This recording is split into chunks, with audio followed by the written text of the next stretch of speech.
Okay, so we just read the Grimm brothers story Snow White and Rose Red. You want to give us a summary and then we'll discuss it? Yeah. So there's like this little family that lives in the forest, I think.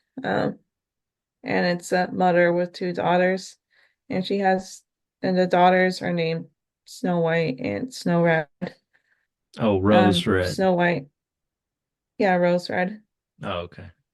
Yeah. And then Snow White, she's more quiet and likes being indoors, while Rose Red is more active and enjoys being outside. And they're just both very close to each other. And yeah, and they like walk hand in hand a lot. Um, and then like one day during the winter time, a bear knocks on their door and they're scared, but the bear tells them that uh it means no harm and just wants to be let indoors to be more comfortable during the winter storm. So then they agreed to let the bear in and um yeah, they have a good time with the bear and they're playing with it. And it eventually becomes a daily routine for the bear to keep visiting. Hmm. Um, And also and when they then, play with it, they play with its fur and they roll it around, but sometimes they get too rough with it and it says to be gentle with your lover. He like sings a little ditty. Children, children, let me live. Snow white, rosy red. Snowy white, rosy red. Will you beat your lover dead? yeah, so after that, the bear, Well, it's like the end of the winter, I guess. And he tells him yeah, why he's gonna leave. yeah, it tells them it's going to leave and it's going to be gone for a while. Um, Because he needs so to yeah, he guard goes his away. treasure from the dwarves. hmm Um, And as he is walking out the door, uh, like on the door lock or something, like some of his hair catches, and Snow White notices that, and she feels like she sees underneath the hair there's like gold. mhm. So yeah, that happens, and then uh, one day their mom sends them to go get needles and thread from the town. So on the way to go do that, they meet a dwarf, and the dwarf has his beard stuck under a tree that fell because he was trying to get firewood. And the dwarf is just very impolite and calls them names. Yeah. Um, Yeah, but super ungrateful. yeah, but eventually they get some scissors to cut the beard. And the dwarf tells them that they shouldn't have cut the beard and that it will bring them bad luck. So, but yeah, he frees himself and takes like a bag of gold, I think, with him. Yeah. Uh, Yeah, that he gets from sort of at the tree roots. hmm. Yeah, and then in their second meeting with the dwarf, they're walking in a place with lots of rocks. No, no, it's they're fishing. The dwarf is fishing for food, and I think the fish is too strong for the dwarf, and I forgot what happens if it gets stuck or His something. beard But gets caught up in the fishing line, yeah, and the fish yes. is like pulling him in.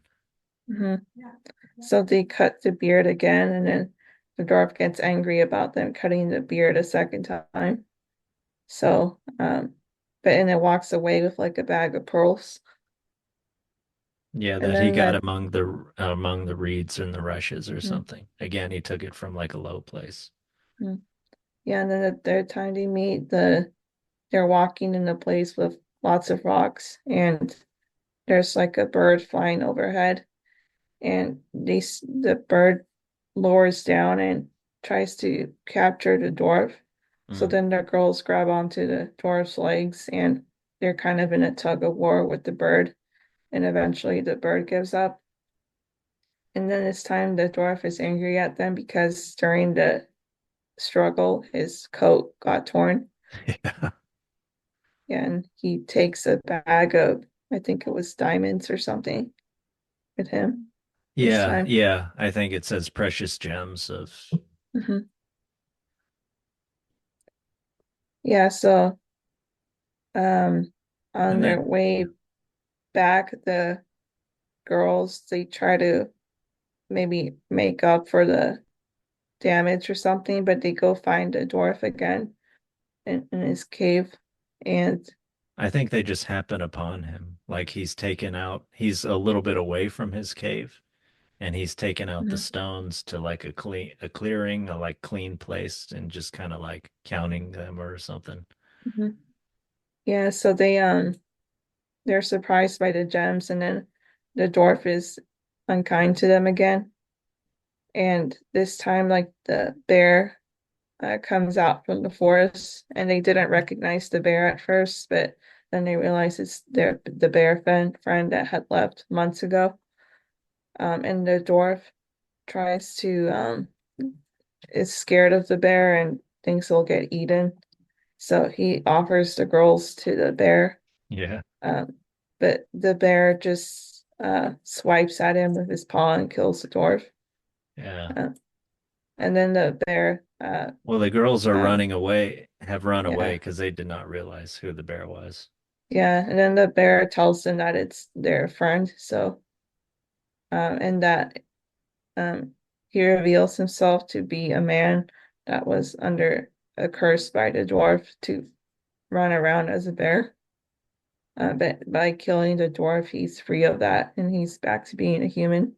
Yeah, and he's wearing gold clothes, and he says why, yeah. And the dwarf had stolen all his treasure and then cursed him to be Mhm. a beast in the forest running around. Yeah. Okay, so oh sorry, so you haven't finished. Yeah, so the man turns out to be a prince.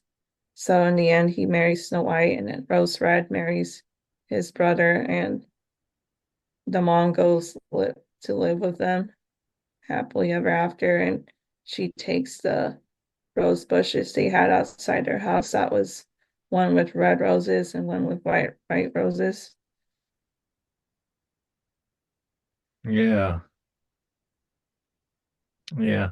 Oh, one thing that you didn't mention was that in their in their cottage, they have like a lamb and a dove that are there, and both of them are scared also when the bear comes. And it seems only that the mother is not scared when the bear shows up at their door and but calls everybody else, and then everybody is like calm around him and then they're even playful, and then the girls are even playful and rough with him.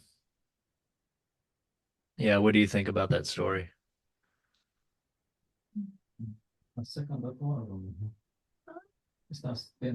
Yeah, like I've never heard of this version of Snow White.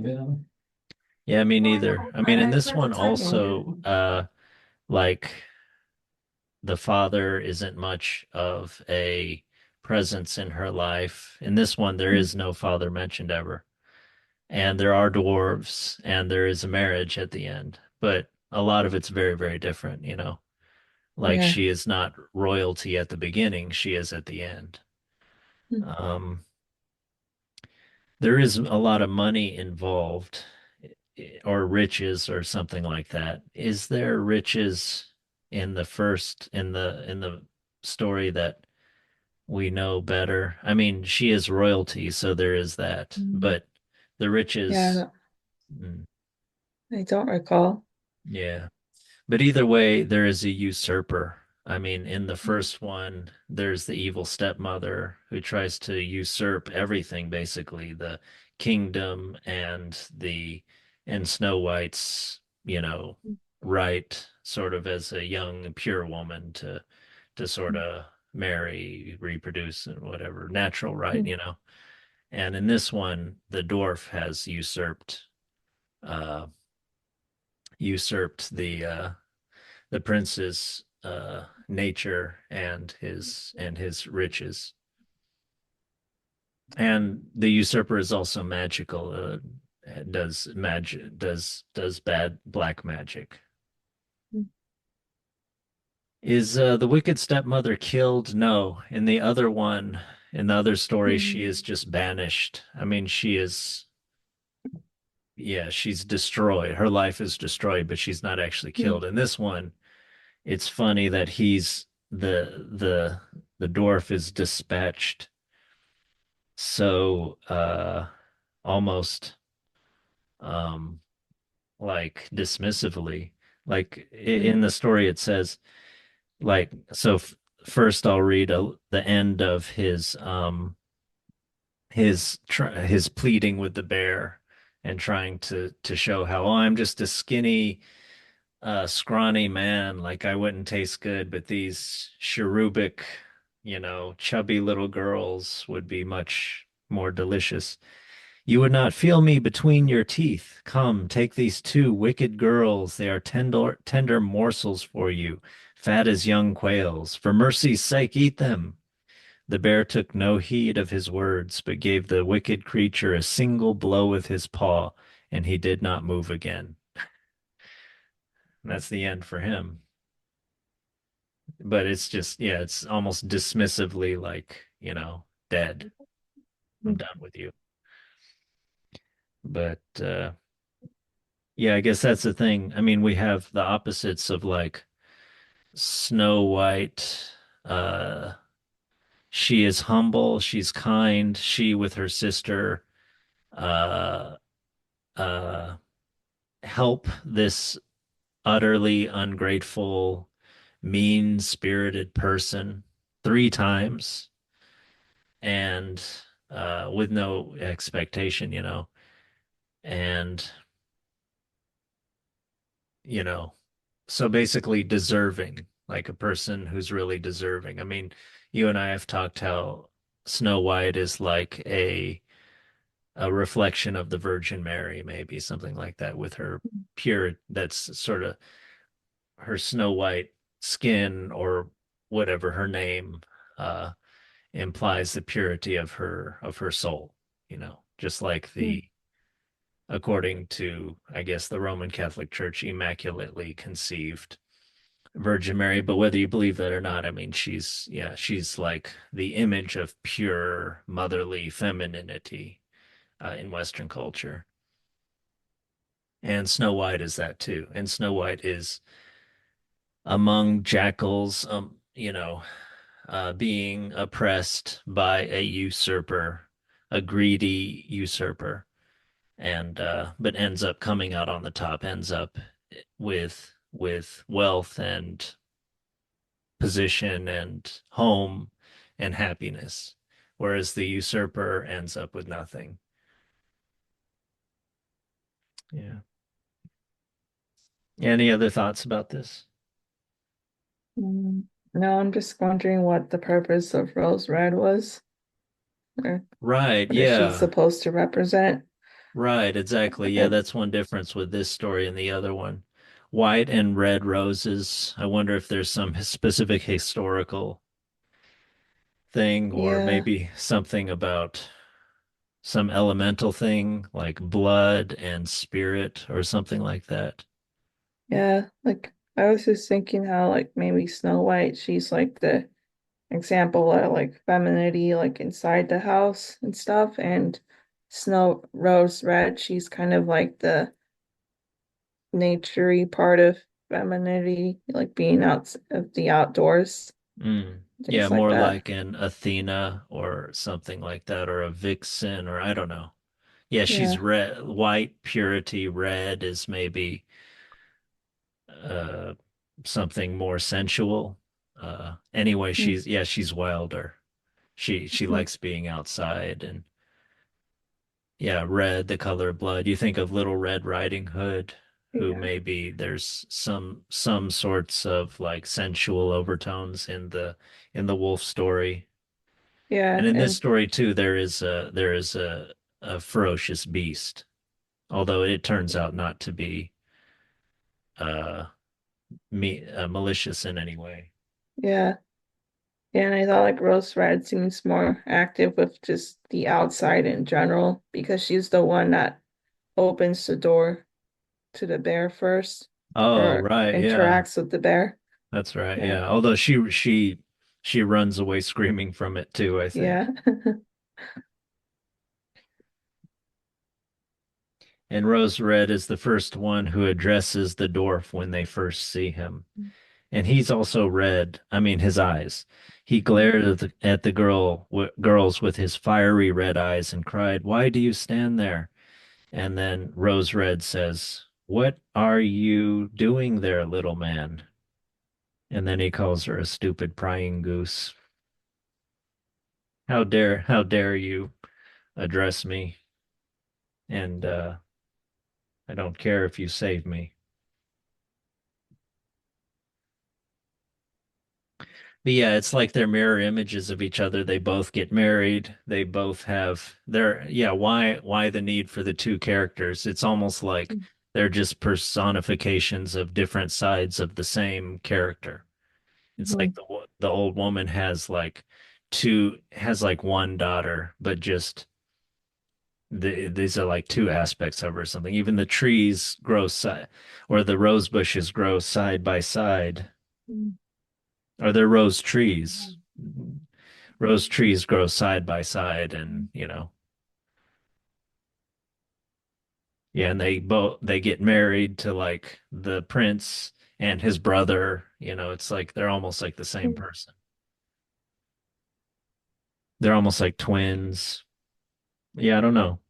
But I don't know. I don't know why that is. I can't think of a parallel with other stories with that, Yeah. but that's a very interesting observation. But yeah, the dwarf. Dwarves are not good in this story.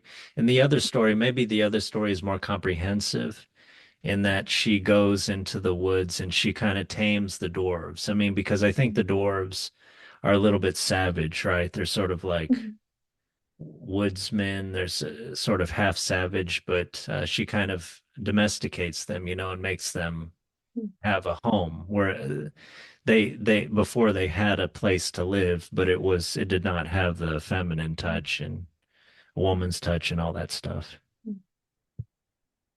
Okay. Well, any last thoughts on this one? Mm. So far. Yeah, but yeah, you pointed out, yeah, why the necessity for rose red. I feel like that is there's some secret to that, and I haven't seen a story like that, and I'd like to think more about that in the future. Yeah, no, actually, like in the other Snow White, like they already describe her as like skin white as snow, lips red as blood. So it's kind of like already kind of both of them Yeah, in there, like you're yeah, talking about. Yeah, that's but right. they kind of separated those elements. Right, yeah. That's a Yeah, good point. Yeah. Although I don't know how original the blood yeah, red lips are. I don't know if that's Jonathan Pajot's like interpretation or yeah. not, but yeah, that's interesting.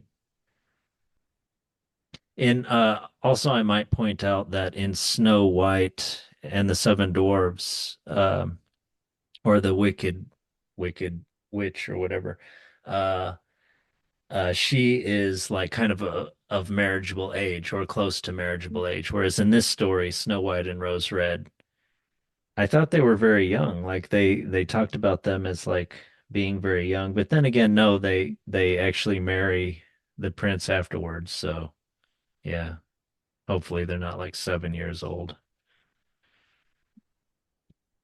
Okay, but yeah, anyway, it's interesting. Okay, well, yeah, look forward to next week's story. Okay, we'll take care.